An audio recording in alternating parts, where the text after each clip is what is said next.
আজ ২৬শে মার্চ মহান স্বাধীনতা দিবস। ১৯৭১ সালের এই দিনে আমাদের স্বাধীনতার ঘোষণা হয়েছিল। ২৫-এর ভয়াল রাতের পরে আজ বাংলাদেশিরা স্বাধীনতার ঘোষণা করেছিল পূর্ব পাকিস্তান থেকে পশ্চিম পাকিস্তানকে সার্বভৌম একটি রাষ্ট্র গঠনের উদ্দেশ্যে। এই ইতিহাস বলার জন্য আমি এই ভিডিও করি নাই, ভিডিওর উদ্দেশ্য অন্য। ২৪-এর গণ অভ্যুত্থানকে আমিও মাঝে মধ্যে দ্বিতীয় স্বাধীনতা বলি। অবশ্যই স্বাধীনতা, বাট সেটা কি সার্বভৌমত্বের স্বাধীনতা? না, সেটা বাক স্বাধীনতা।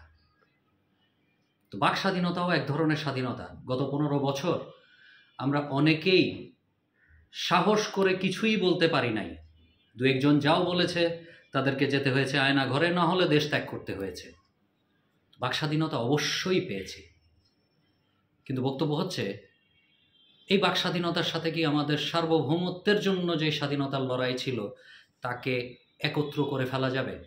আমার হিসাবে বলেন না, এটাকে একত্র করা যাওয়া উচিত না। এক নম্বর হচ্ছে এটা অ্যাচিভমেন্ট কি। আমরা যদি ৭১-এর অ্যাচিভমেন্ট দেখি, আমরা একটি স্বাধীন সার্বভৌমত্ব রাষ্ট্র পেয়েছি। আর ২৪-এর অ্যাচিভমেন্ট যদি বলি, তাহলে আমরা আমাদের বাক স্বাধীনতা পেয়েছি, আমরা একটি স্বৈরাচারের নিপাত দেখেছি।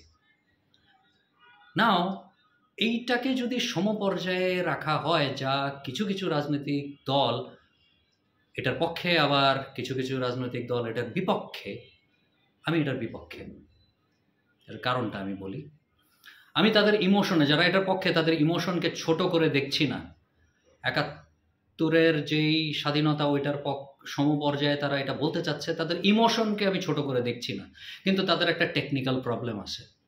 টেকনিক্যাল প্রবলেম হচ্ছে শেখ হাসিনাকে এত বড় একটা রিকগনিশন দেওয়াটা তাদের ঠিক হচ্ছে না।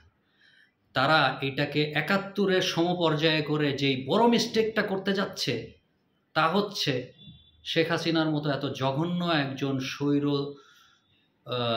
তান্ত্রিক নেত্রীকে একটা বিরাট রিকগনিশন দিচ্ছে। ভিলেন হলেও সেটা একটা বড় রিকগনিশন, সেটা পাওয়ার যোগ্য নয়। আসসালামু আলাইকুম।